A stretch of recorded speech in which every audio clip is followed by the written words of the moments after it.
Hello, everyone. Hope everybody had a great morning. My paper today is the result of an encounter with one of the very well-known passages in Walden. I read it in economy many, many times, as I'm sure all of you have. But when I read it this time, however, it seemed unfamiliar and strangely disquieting, and even a bit confrontational. I began turning it over in my mind and decided to examine it closely, and it was the result. Thoreau stridently rejected parochialism. He examined the lives of his contemporaries in many dimensions, and stridently counseled worldliness, vision, and devotion to higher law. He did so in the Dial when he celebrated the superior scriptures of menu, in Civil Disobedience, and many other essays when he lamented the practical rather than the moral devotions of his neighbors. In Walden, when he distinguished his own financial and personal freedom while contemplating the relative confinement in the condition of many of his more conventional neighbors. And in many of his journal passages that condemned the limited vision of his fellow men and women in their submission to the inertia of contemporary America. We might consider each of these instances to be revolutionary in nature, since each of these texts identify the corrupt perspectives of his contemporaries and inspire in them revolutions in self-culture, what we might term as attempts to wake them from their immediately conventionally and socially learned somnolence in an effort to inspire them to radically change their lives and revolutionize their society. As we know, Thoreau was not subtle in his attempts to provoke his contemporaries to wake from these greater methods. Indeed, he was often remarkably confrontational. One rather well-known instance of his aggressive provocation occurs in the first chapter of Walden. After casually observing that too many of his contemporaries had allowed themselves to, quote, be crushed and smothered by inherited perspectives, Thoreau brings out the metaphorical sledgehammer, the spike maul, and this is the spike maul, by the way, I'll show you a better picture in a moment, that he might have seen railroad workers use in April of 1843, prior to leaving for Staten Island, when they drove spikes into the sleepers that kept level the rails that sped up his world, and confronts his contemporaries. Say it, maybe, perhaps. Thank you very much. That's actually the spike maul. And one more slide, please. By claiming that the mats of men live lives of quiet desperation. What is called resignation is confirmed desperation. From the desperate city, you go to the desperate country and have to console yourself with the bravery of minks and muskrats. A stereotype but unconscious despair is concealed even under what are called games and amusements of mankind. There is no play in it, but this comes after work. But it is a characteristic of wisdom not to do desperate things. Though the first sentence in this paragraph is so well known that it inspires few modern Thoreauians to pause, the next 5 sentences, each pounding the concept of desperate despair into the reader's conscience, cannot help but to cause the attentive reader to pause and consider the hopeless and utterly painful condition that Thoreau sensed in his contemporaries. Not only does he offer the leading and troubling aphorism, but he follows it with a series of 5 assertions that each emerge from the Latin de, or without. Thank you for way. And sperar, to hope, or without hope, to both reinforce the idea of despair and compel the reader to consider the empty lives of men and women, the meaninglessness of the majority of their devotions, the desperation that they feel in moments of awareness, and the desperate society that they create. Of course, it also compels the attentive reader to question his or her own life and to contemplate whether it too is desperate. In each of these provocations, Thoreau is ringing a type of liberty bell to remind his countrymen that they can reject such lives, devotions, feelings, and societies. It's like these. Like his townsman Samuel Prescott, not Paul Revere or William Dawes, who was the one man who did wake his neighbors in Concord by inspiring the Sentry and Concord's First Parish Church to sound the alarm that the British were en route. Thoreau attempts to sound the alarm and stir his readers awake with his repetitive hammering on the spike of despair to inspire a desire to commit to a revolution in living. Thoreau, of course, is a master provocateur. He confronts, incites, offends, and inspires his readers with language that provokes an emotional and an intellectual response. This paper examines how that language that Thoreau uses in this one passage works to revolutionize his readers and radicalize them. The signal phrase about the mass of men begins the reader's odyssey in self-contemplation. It does so by pointing out that the mass of other men and women live lives of desperation, though a rather disconcerting observation, right, since it implies that the mass or the generality, and no, you should up there, and by the way, if I gesture to the LED, all these meanings were current in America by at least 1843, so they would have been by Thoreau. Or the generality of, or majority of humankind are without hope and live lives, quote, with an extremely small chance of success in which most individuals are ready to do violent or extravagant action, regardless of the risks and consequences. It's actually just the definition of desperation in 1843. The sentence does not, however, clearly suggest that the reader is included in the hopeless condition. It is the co-opted others who are hopeless and ready to act without discretion, without principle, and without any real sense that they have a chance of success. Others are then ready to act without consideration of the risk that they might do violence, psychological, intellectual, and moral, to their own persons without having considered the cost of their actions. We see in this statement a generalization of Thoreau's concern about his townsmen who spend the best part of their lives earning money in order to enjoy a questionable liberty during the least valuable part of it, or the young men whose misfortune it is to have inherited farms, houses, barns, cattle, and farming trades, and not independent, self-aware, free individuals who have determined what gives them satisfaction and devoted themselves to it. Thoreau then observes that most men and women will hopelessly and without consciousness of their options submit to rules to which they find themselves without consideration of the risk that they will live lives that they have not chosen, pay debts to which they have not consciously agreed, and satisfy obligations that they have not originated. They have no idea of the consequences of their actions. But Thoreau is not willing to let them go with one general, relatively comfortable observation.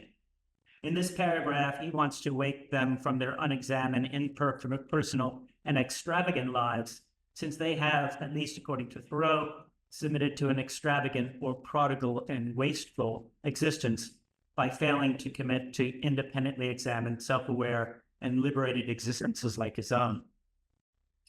When Thoreau begins to use his spike maul on his reader in the next sentence, next slide, he hammers the idea of desperation into his reader's consciousness a little deeper. Quite unlike William Burroughs, Thoreau did not believe that desperation is the raw material for drastic change, but he did believe that the change would not occur until an individual had become conscious of his or her own desperation. He stridently proclaims that what is called resignation, please slide, is confirmed desperation, both identifying the oxymoronic passive acts of acceptance and resignation as the act that inspires hopelessness, and loudly rejecting the resignation of individual agency and acceptance of personal powerlessness. He makes the readers aware, with this repetitive and sonorous presentation of the idea of desperation, that an altogether different act of rejection is possible. Hence, when Thoreau once again swings the spike maul a third and fourth time and makes his readers aware of the scope of hopeless resignation in society, since it extends from the desperate city into the desperate country, he is suggesting that it is not the condition of the place that inspires overwhelming feelings of desperation.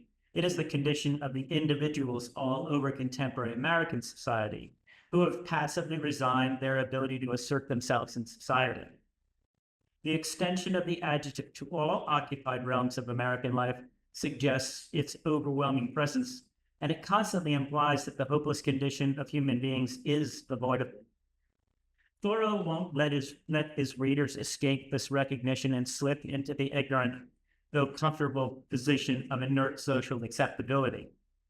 He pounds the spike of despair relentlessly with the force of his literary observation, indeed with the sound of his own despair, making the reader increasingly uncomfortable with the idea that his or her life might be as desperate and as hopeless as those whom Thoreau contemplates.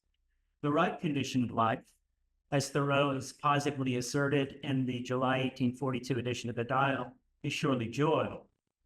Getting to that hopeful condition, Thoreau intimates, will require that men and women wake up and act independently by rejecting the hopelessness of inherited ideas, sense of responsibilities for others' debts and encumbrances, the vacuity of common religious doctrines, the compromised position as citizens in a nation that maintains immoral laws, and the social inertia that compels conformity rather than affirms individual autonomy.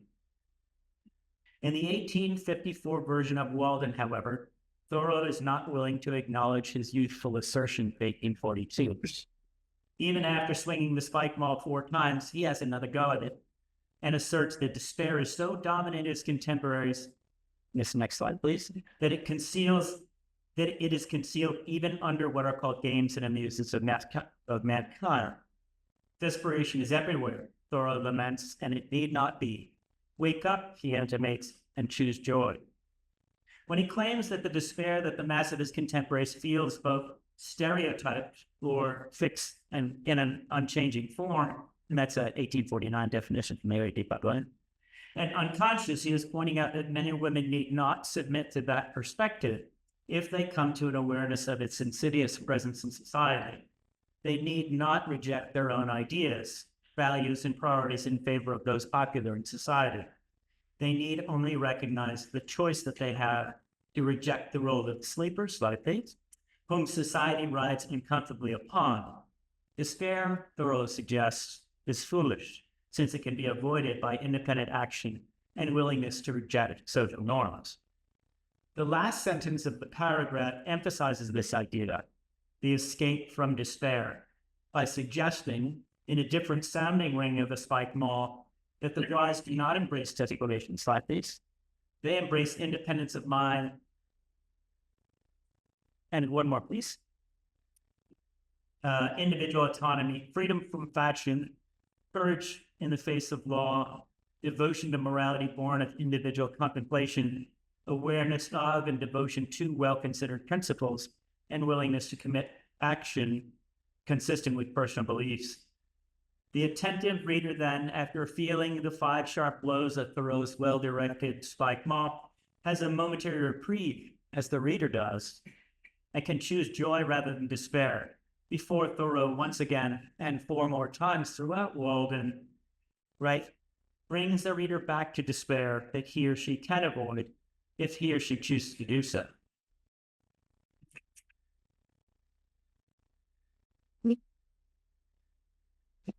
Thank you. Yeah.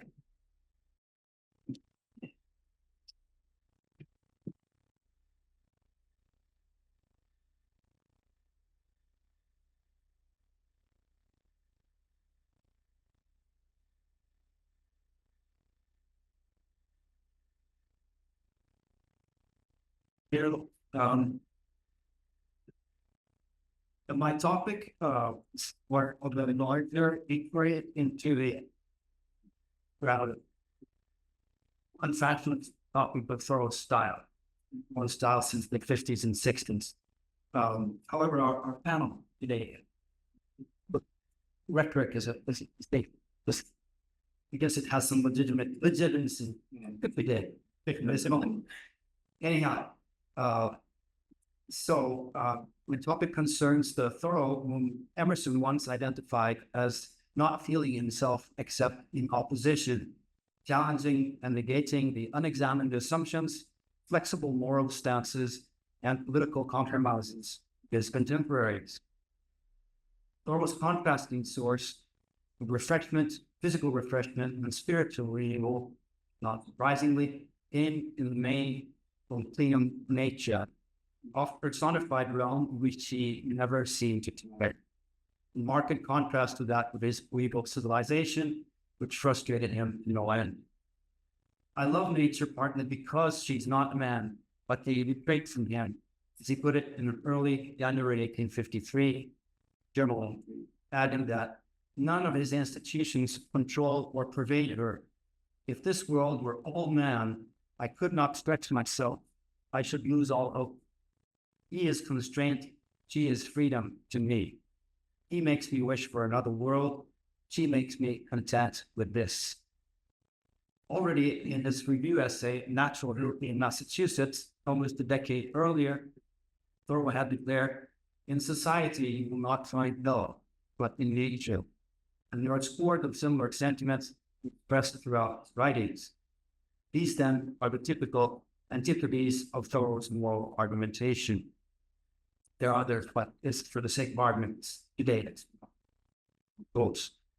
And as I will be focusing squarely on what may be called the negatively inclined Thoreau in the following, allow me to quickly jog through some signal episodes from his biography, just to set the tone.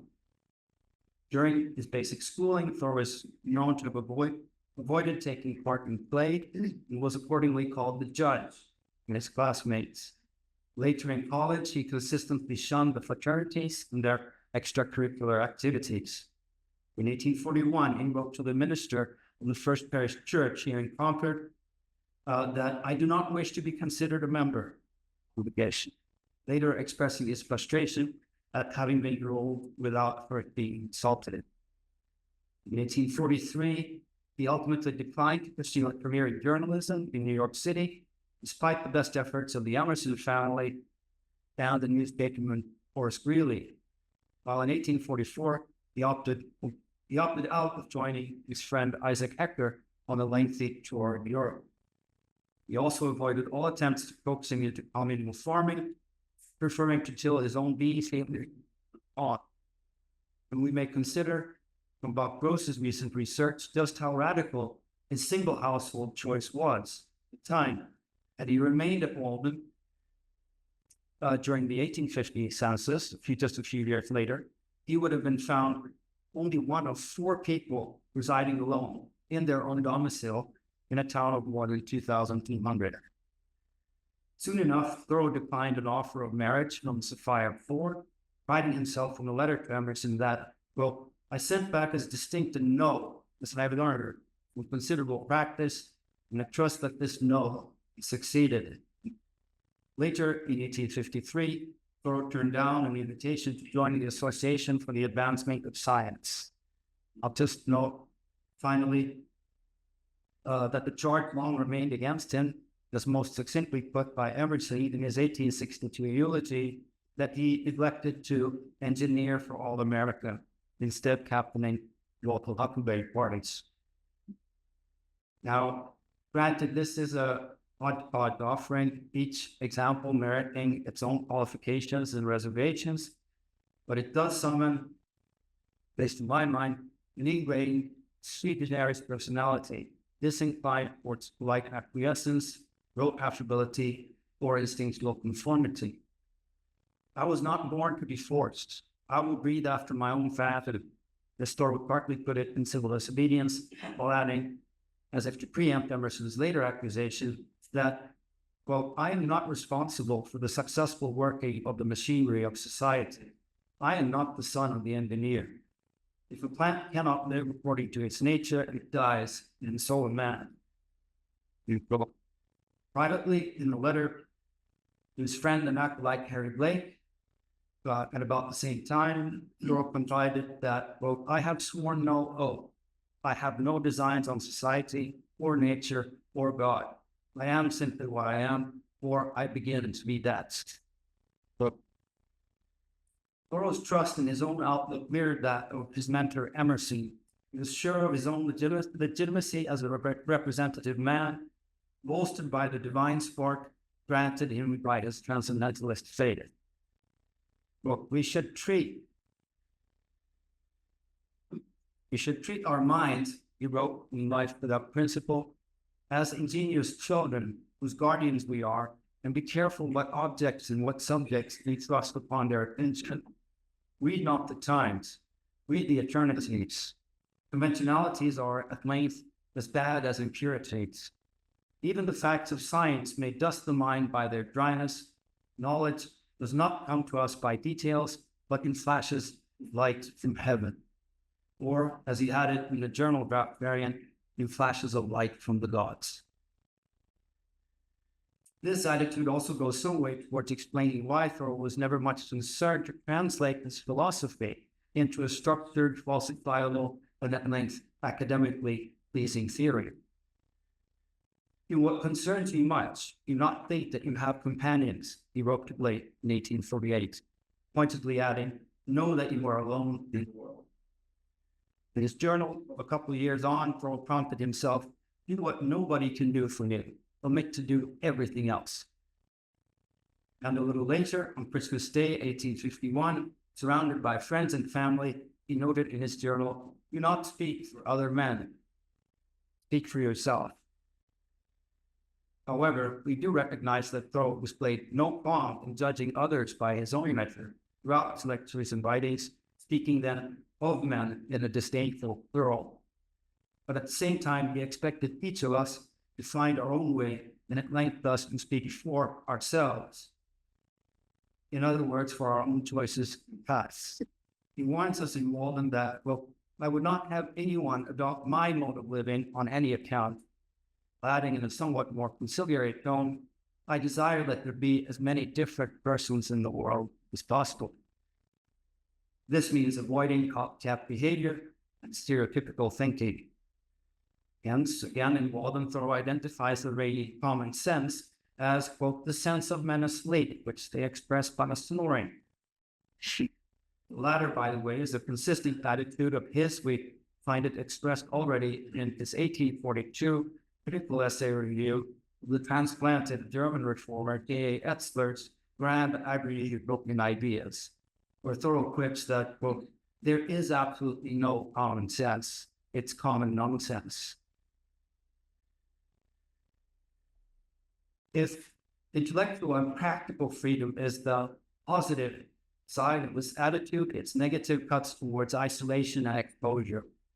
No method nor discipline, as Thoreau puts it in Walden, can supersede the necessity of being forever on the alert. Will you be a reader, student merely, or a seer? With such a critical, hypervigilant attitude consistently applied to one's vocational and personal life, one will be identified by most as difficult and contrarian. It's a writer, for example, Thoreau, it's not sufficient to be a competent wordsmith, or indeed an acclaimed master of his styles, genres, and modes. The standard was instead the amount of unvarnished personal tunes you bring to your endeavor. So, we commonly do not remember that it is, after all, as Thoreau rather devilishly puts it at the outset of Walden, always the first person who is speaking. Thoreau's rhetorical habit of expressing himself by way of negations pervades his style in more relaxed as well as agonistic contexts. This is a stylistic and argumentative trait of his, which, once noted, proves to recur in his writings with near metronomic regularity. I cannot tell you what I am any more than a ray in the summer sun. What I am, and say not. Being is the great explainer, as he writes in his journal, spring of 1841. Later the same fall, he muses, if I am not I, who will be? And in A Week on the Concord and Merrimack Rivers of 1849, he rhymes that, we're familiar with this, my life is the poem I would have written, but I could not both it from it. While a few years later, in Walden, we recall him joking that, quote, I should not talk so much about myself if there were anybody else whom I knew as well. Rising to heroic pitch, he also declares that I did not wish to take cabin passage, but rather to go before the mast and on the deck of the world. In a more serious moment in the same work, he reflects apropos his chosen writing life that he is both conscious of the presence and criticism of a part of me, which, as it were, is not part of me, but spectator, sharing no experience, but taking note of it. This amounts to his figuratively standing beside himself, better to achieve a self-portrait in relief. Don't you say relief, relief, or relief? Being a perspective going some way towards an external one. Interestingly, Thoreau uses a similar image in his 1850 journal to describe what it entails to lead a self-reflexive as well as outwardly critical life. Well, you might say of a philosopher, he writes here, that he was in this world as a spectator. Taking this last expression as a cue to examine Thoreau's most sustained personal comments on the state of philosophy in his place and movement, we arguably find these again in Walden. Thoreau here positions his narrator as a fundamental dissenter by employing serial negative contrasts and more forcefully to distinguish his nonconformist outlook and to drive home his arguments. And I quote, "There are nowadays professors of philosophy, but not philosophers. To be a philosopher is not merely to have subtle thoughts, nor even to found a school, but so to love wisdom as to live according to its dictates, a life of simplicity, independence, magnanimity, and trust. It is to solve some of the problems of life, not only theoretically, but practically. The success of great scholars and thinkers is commonly a courtier-like success, not kingly, not manly. The philosopher, by contrast," Thoreau continues, "is in advance of his age, even in the outward forms of his life. He is not fed, sheltered, clothed, young like his contemporaries. How can a man be a philosopher and not meet his vital needs by better methods than other men?" Thoreau's fundamental opposition stands as one between nature and civilization, with self-reliance and conformity. But a little more formally, concisely, Thoreau always sought to affirm the antithesis of flowering nature. In other words, how she, for his habitual personification, ever unfolded and revealed herself in true and worthy ways, wild and free. All the while vigorously negating the antithesis of civilization, restricting and stultifying as he most often found it. Thank you.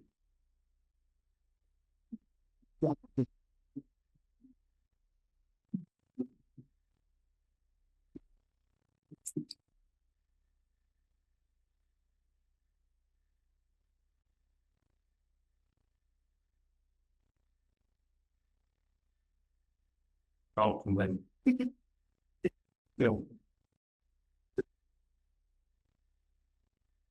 1791, the Philadelphia Quaker and son of the royal botanist William Bartram, published a book based on his experience of exploring the Southeast from 1773 to 1777. While Philadelphia is falling apart, takes a walk in the stone. His book was called Travels Through York and South Carolina, Georgia, East, West Florida, and I will continue the next 4 lines. But he concludes with, together with observations on the manners of the Indians. In March 2011, I presented a paper on a Bartram gathering. My first became acquainted with Drew Lanning. He comes back in a moment. The paper is entitled Enlightened Naturalists, William Bartram, Constitution, and God in the Age of Revolution. Here's a paragraph from what I wrote. I believe that when he published his travels, he intended it as an alternative constitution for America. Since the first one did not prove adequate, that it, 1, failed to grant freedom to the enslaved, 2, it ignored the indigenous peoples, 3, it did not address complete human equality with all humans and animals, and 4, it ignored the care of the natural world. The travels, I wrote, are not so much a declaration of independence as much as a declaration that the divine desire by the Supreme Creator, his words, use that everything, people, animals, birds, plants, water, trees, are equal in God's presence. In short, he thought the Bible was sacred. Drew told me afterwards it was the one conference sacred he felt like they met him to Take that. As Barker was reacting to his own historical moment, I read Thoreau in a very similar vein. After my second reading of Walden in the summer of 1990, I began thinking about Thoreau wrote about his own life, the life that he explored, about the self he trusted. And it seemed best for me, I can only speak for myself since I know no one else really went on, to think of Walden as a kind of declaration of independence. I'm not suggesting that Thoreau literally thought of his book as such a declaration, but there are many circumstantial phrases, sentences, paragraphs that can be read this way. He did, after all, move to his house on July 4th before he was actually ready. The act itself was an act of independence. My purpose here is to share an idea that occurred to me in my readings of Walden as a Declaration of Independence. Now, in the 1776 Declaration, we know that there's a famous long list of grievances. Henrik has his own. And here are just a few, there's plenty more. Things like busyness, technology, church taught scripture, a business-centric life, the concept of time, restrictions of the state, our caches, our laws, brain rot, famous now, delusional power and money, unjust taxes, slavery, and conformity. These grievances, however, stem from one primary grievance. As Jefferson's declaration was from England, the Rome states in the opening of Walden is independence in one very thing from which all other grievances stem. I don't upset anybody, you're not bringing this in. At the beginning of Walden, he writes, I sometimes wonder that we can be so prayerless. I may almost say it's to attend the gross but somewhat foreign in its form of servitude called negro slavery. There are so many keen and subtle masters that enslave both North and South. It is hard to have a Southern overseer. It is worse to have a Northern. But worst of all, when you are the slave driver of yourself, talking with divinity and man. Thoreau is addressing those who are slave drivers to themselves. And this is the driving theme of Walden, by him. His main grievance or declaration is independence in one's own itself. Independence is necessary from ourselves. Such independence, for example, must precede the ending of the institution of slavery. If we are in touch with the divine within us, then slavery would not exist. The same reason as if we love our neighbor, we can only do that if we first love ourselves. This is the same with each of the just mentioned grievances. None of them are possible if one was not delivered one from oneself. On the next page, Thoreau writes, well, what it means to be the slave driver of yourself, and sort of that's his quote. It means a life of desperation. Already mentioned here today, mentioned yesterday, the mass of men lead lives of quiet desperation. What is called resignation is confirmed desperation, but is a characteristic of wisdom not to do desperate things. Wisdom is happiness, says Aristotle, and it leads to self-knowledge. At the end of Walden, Thoreau returns to this idea of desperation. Why should we be in such desperate haste to succeed in such desperate enterprises? If a man does not keep pace with his companions, perhaps it is because he hears a different drum. Let him keep step to the music which he hears, famously quoted all the time. Being a slave driver of yourself leads not only to a life of desperation, but of anxiety. The incessant anxiety, he writes, in the strain of some is a well-nigh incurable form of disease. It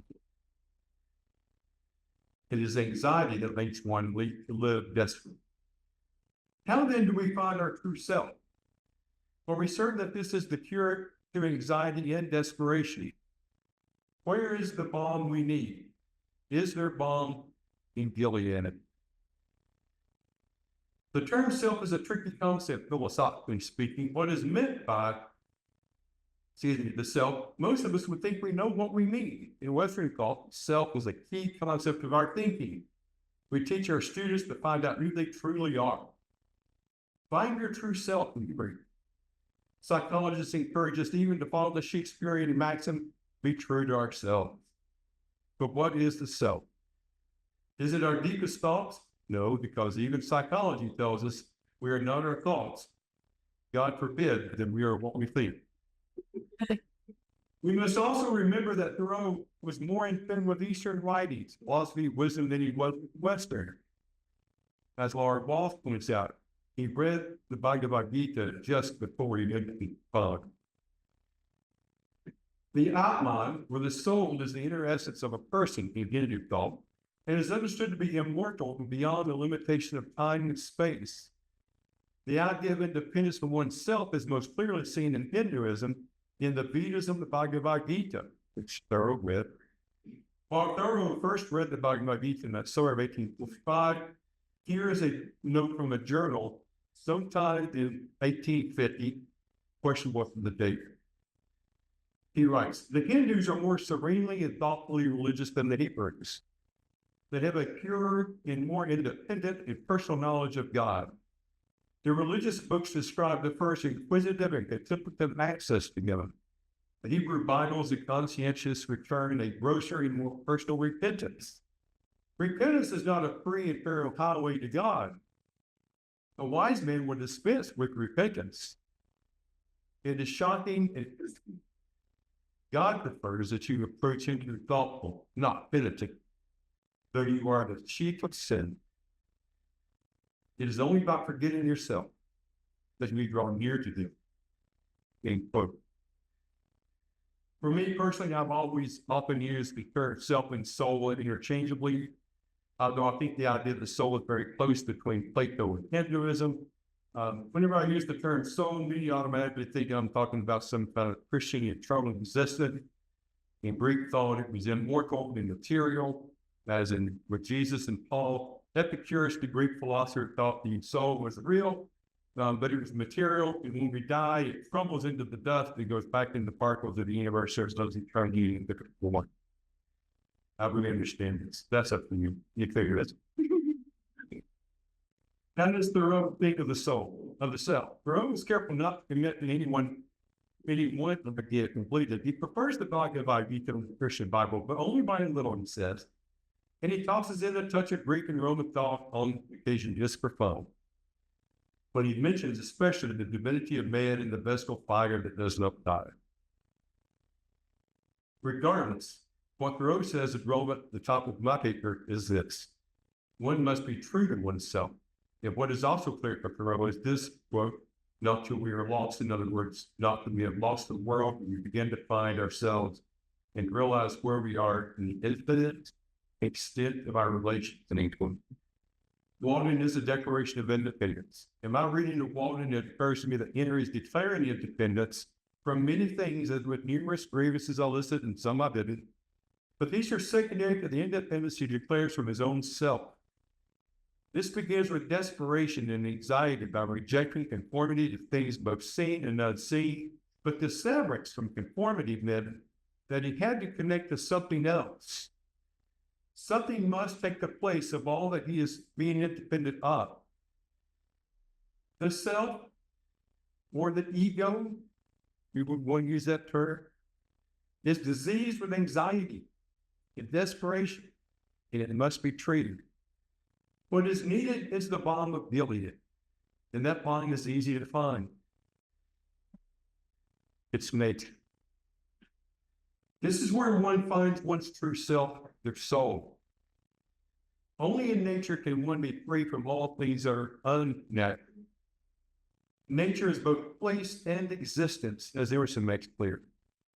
If we think of nature as out there or as something we visit, then we have not yet connected with nature.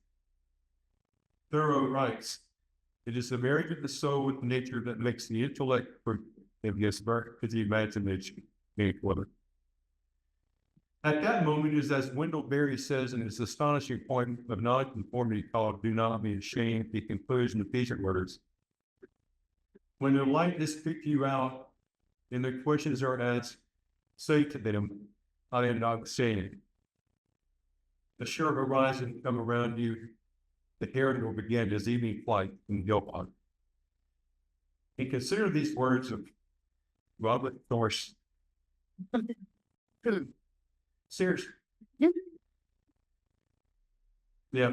In this quote from Thor, he also contains a quote from Thoreau. So, say, but my candidate for Walden's most overlooked line opens his final paragraph. And it's this: I do not say that John or Jonathan will realize all of this, but such is the character of that martyr which mere lapse of time can never make development.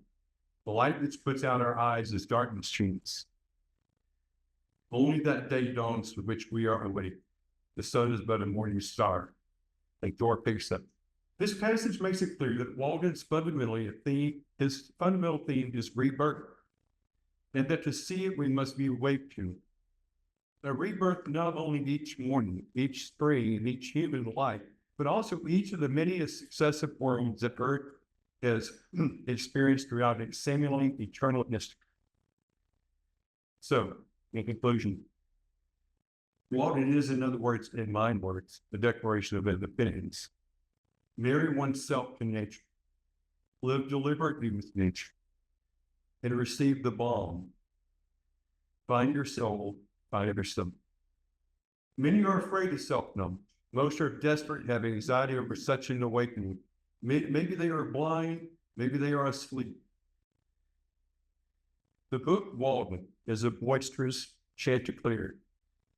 Living deliberately with or marrying nature, one will find oneself truly woke.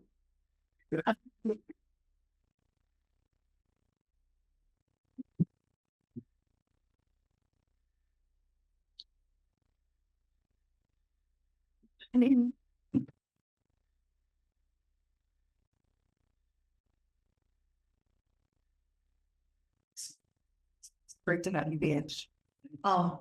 Not all revolutions are as visible as the militia facing up against Bray's shoulders on the Old North Bridge. These poems explore the role of losses, shocks, marvels, and unfading wildness in provoking a change in consciousness. So we'll begin with those farmers facing off against British soldiers on the Old North Bridge, but from an unusual perspective. The fields and houses keep a book of hours.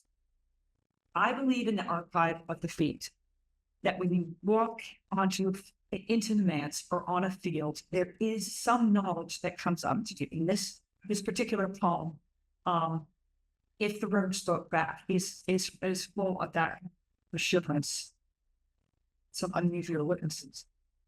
If the room spoke back, would anyone hear it? The hearth battling the language of flames in summer. Small rips of wind in still air. Would anyone passing through these rooms wheel on their heels return to the thin something in air? Not knowing that wallpaper, desk chair, and andirons all conspired to tell the house's book of hours, her glossy minutes, the infant's long fingers, the cousin's penciled sketches on the bedroom wall. Some days are simple as grains of rice, others wider, and the children's palms span on the wavy glass as they watch things happen. Even the damsel alighted on the sill's edge is wrapped, wings closed, her iridescent blue darkening like a storm, as if she too knew the history. On the bridge, the children at the windows, the smoke and thunder of guns, the children's father in field deciding, the mother's voice in waves over the turned earth, calling him in. A Minuteman who didn't especially intend for all of this to begin. The children at the glass waiting. I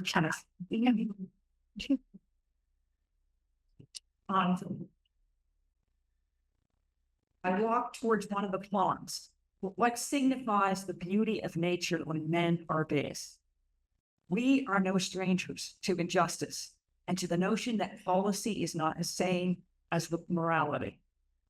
Henry David Thoreau, when he writes those lines, he's thinking about a fugitive slave act. and the injustice done to Thomas Sims and Anthony Burns. 2 events, 3 years apart.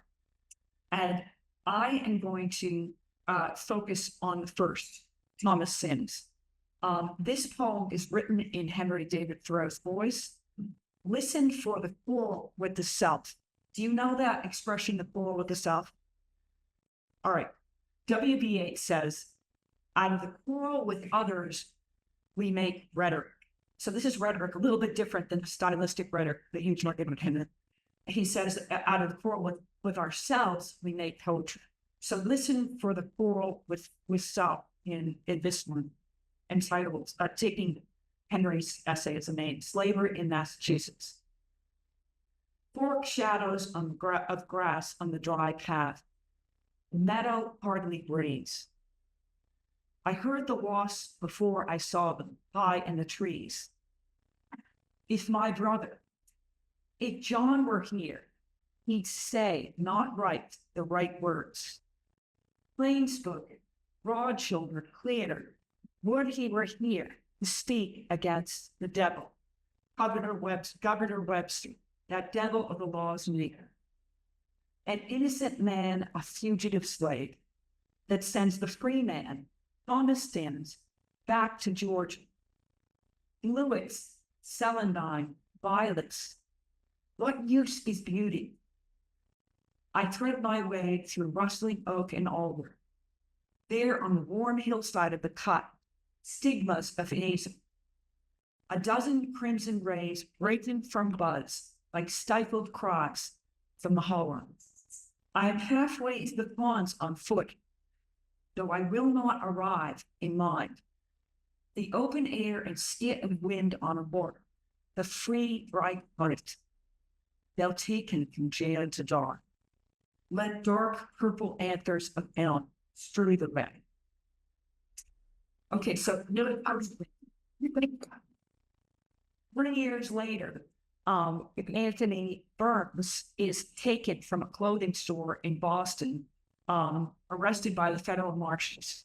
And as Jackson Maul says, at that point, Henrik was starting to speak, and not just speak, and not just write, but speak, because then he goes to framing it and he delivers that speech, and it's a real barn burner. And the result is that is, I think, rhetoric at its best, because out of the quarrel. Rhetoric is designed to make things happen, and things happened after that essay. And the only other thing I'd say there is that what's interesting is the role of time. My poem, which comes out of Thomas Sims, is more like Henry's journal entries, and it takes time for the rage of his journal entries to transform into taking action to that speech in framing it. Okay, so this next one is called Sea Pennies, and it's so new that still I was walking past the waterfall of Bountiful Park, listening to Robert McFarlane, Thoreau Prize on audio, and I have Robert McFarlane and our own Rochelle Johnson to thank for this poem, which is called Sea Pennies. She brought that natural world to our domain. Seeing things, all that tumult, diamond shards and bows, swords and eyes. Okay, I'm going to start again. I was walking past the waterfall. Seeing things, all that tumult, diamond shards and bows, swords and eyes. A chorus of voices in waterfall's din. My restlessness settles small as shards of quartz to my pocket. Light stools from the poplar, sycamore, oak. I walk on in the brightened green light. Is this the creek's doing or the work of the long walk? The readiness to see, a revolution that begins in the eyes. Dints along vertebrae, swift as wing chimes. Maybe the spine is as knowing as ear or eye. I pause mid-stride and wait. There, middle of the creek, a sunlit rippling wake. No discernible shoots. A head so small I cannot fathom the length or make. No turtle, no muskrat or water strider could so disappear, leaving only the ball-bottom glittering sweep of its long, long cape. It might be taffeta until it flows my side of the creek, foot of the bank, where the wake, like a loose shadow, is fastened to its sinuous source.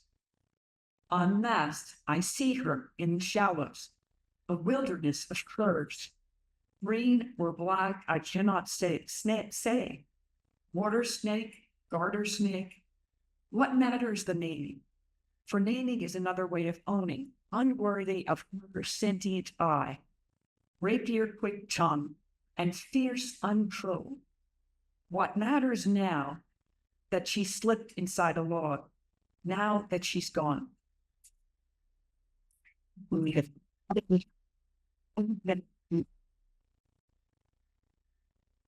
Changing gears.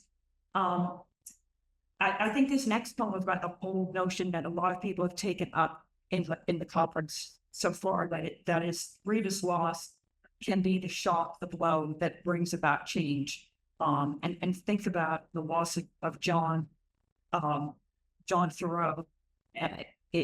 Jeff Kramer said that when Henry moved to the cabin at Walden Pond, when he woke up, the more significant date is not the 4th of July or the 5th of July, because it was John's birthday.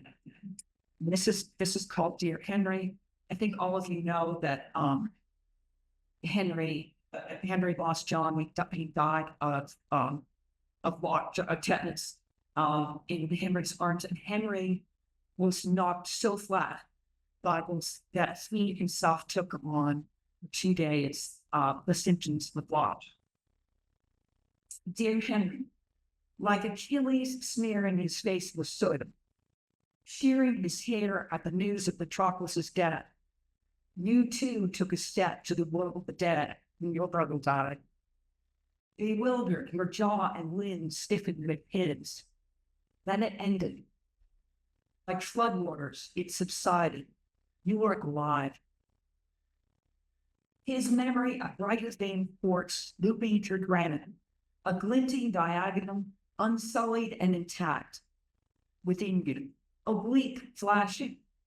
You leapt the Emerson's back stairs, 2 at a time. Rat-a-tat the stick on a railing, children like cakes in your wake. You found the first huckleberries, tamed the woodchuck, borrowed the axe, built the cabin, played your brother's flute. We drew the oars and let them go. Dear invisible, dear true, with every endeavor you held him close. You swallowed the winter, and his lost vigor flew through you. Okay, now I'm going to ask you to do something kind of crazy. And like Marc, I'm going to throw the door. I'm indebted to Walden 2 minutes. Okay, this is the last one. We're good. I'm indebted to Walden 2 more for sort of really close reading of the science of the spring turnover. Do you guys know what that is?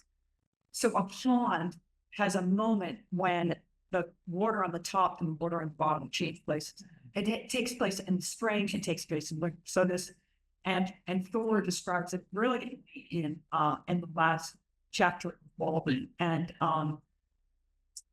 in speaking about the spring turnover, Thor notes, Henry uses the word crisis, life, and death.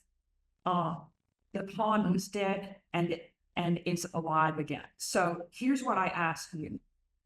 Does the pond take a step into the world of the dead the way Achilles did when he lost his best friend Patroclus? The way Henry did when he lost his brother, his dearest companion, and the way I did when I lost my brother? Is the pond suffering a loss like that and then returning to it? This is called Spring Turnover of Walden Pond, and it's in Henry's voice. Walden is melting apace. The great field of ice has cracked. I hear a chickadee, and high above the water, sun rides her tilt. The pond's lid warms. Ice honey comes and slips. A wet rill makes antlers in the slab of ice. Even now, on this winter gray day, something lifts the vault of sky higher. How the body keeps the season. Memory replays the archive place. June. There in the west, headed toward the railroad, she might have been a heron from distance head on, until she dropped, clearly osprey, fishhawk, all nonchalance and height, until she dives and comes up empty, returns to her mesmerizing ways. That was June. Now it's March. March wind slides across ice like thunder. The slow melt of ice leaves islands of open water. There where the wind ruffles the surface, oxygen returns. 100 days of sleep, or is it death? The pond was dead and is alive again. Something live ribbons loose. The mottled roses of trout sides, a series of glints, surface water floods, hell bent for the deep. The dark benthic heart of the kennel pond stirs, and dead leaves and waters surge upward. A continuum of rising breaths.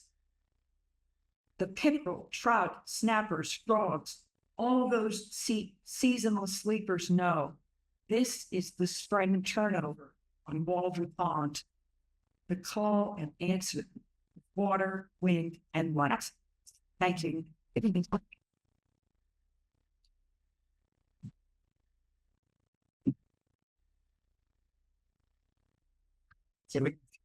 Questions? All you have to do is bribe me. I forgot to introduce myself. And Dennis knows I've been on board of directors for 6 years. I'm from the far, far west. I've been coming here for 14 years. And I guess that means I'm dedicated. Standard. So thank you for responding so well to our thoughts. And Barry has a question. You're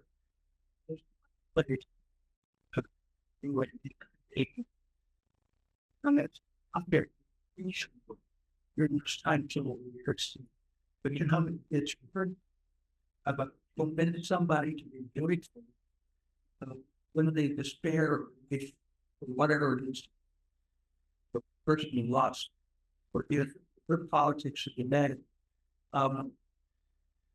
It brings up paradox, spiritual life. So how do you choose or what do you self to enjoy? When, for example, Thoreau, we also got being found acquiescence without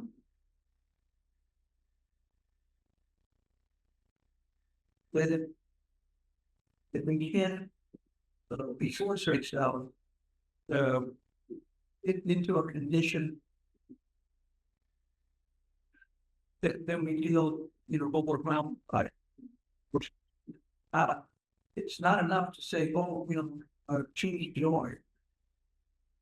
And in fact, he suggests that when he says, I know I'm not going to refer to in fact to the incredible ability of man to elevate his life by a consciously different, which I take to be something by a spiritual practice. And I think Walden gives you a lot of examples of the spirit sitting himself engaging in. There was a line of both Emerson and Thoreau, who is this class, was unless a man can give of himself, how poor a creature is man. So the question is how we get above ourselves. It's that me, that's that definition of something, of course, what in above ourselves and see them either.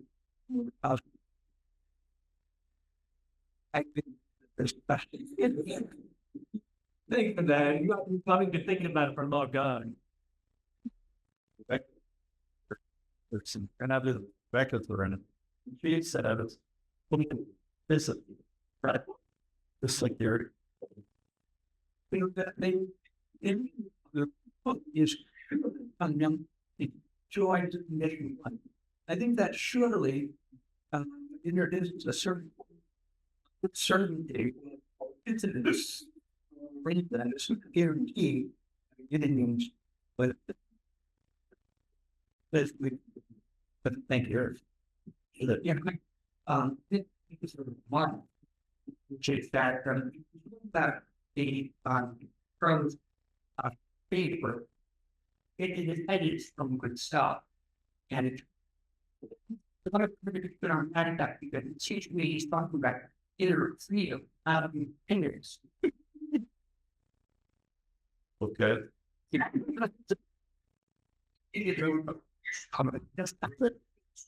and that's the thing what one has to see is that oftentimes ourself is just what we have allowed us self to become from all the influences around us.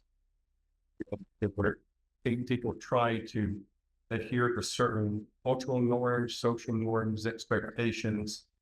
We need to go to this school, we want to get this education, marry this person, do this job and this career, and you're trying to make people happy, and yet that's not who you are, right? So what I do is not who I am. And so trying to get away from that self that is created by culture or society or creating oneself from that self to be who you truly are. And it's Some independence from it falls out with the ego or whatever. and living that in life is a life of desperation and anxiety.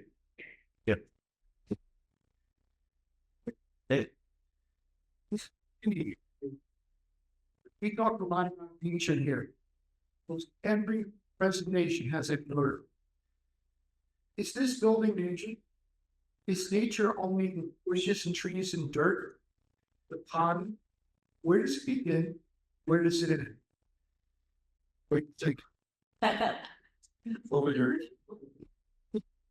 It is to be. I'm going to suggest that Henrik respond to the book.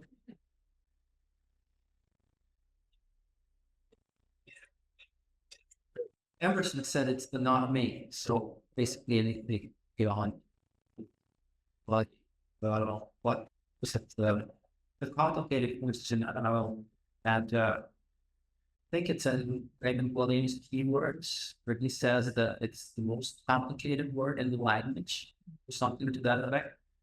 So, so I'll just answer written. It is a term that demands original definition in every endeavor where you're using it to be. And so I guess it's a shorthand, and you think we know what we need, but it is of course open to interrogation. Plugging right around 8 minutes in a second. Defines nature in one word. It's changed. But nature is not the book. Traditional, I think, is a big word, but I also think that nature is in us.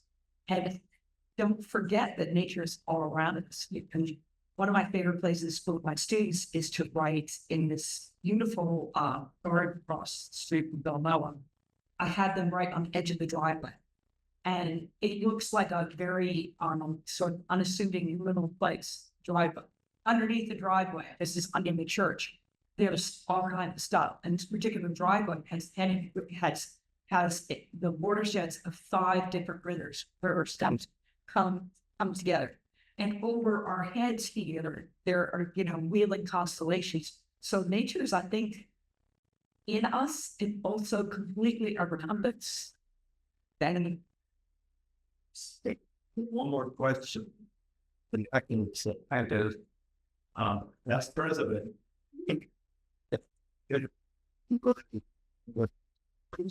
Shift or nature that people have.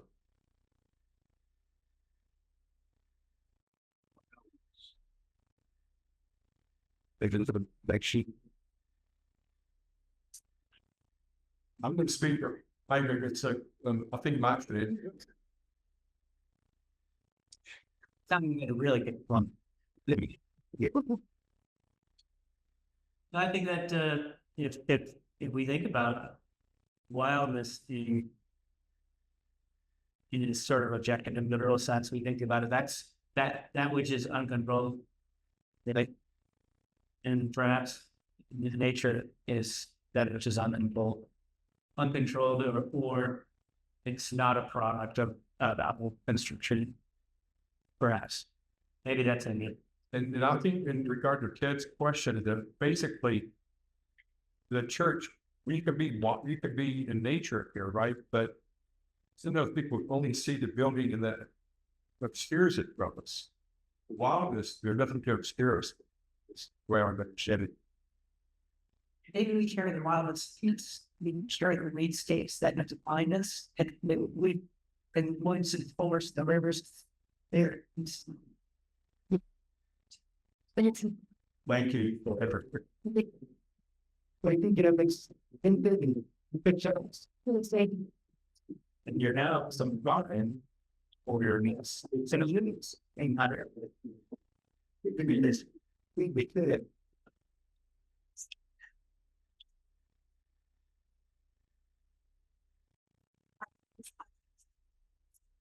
Okay, that's it.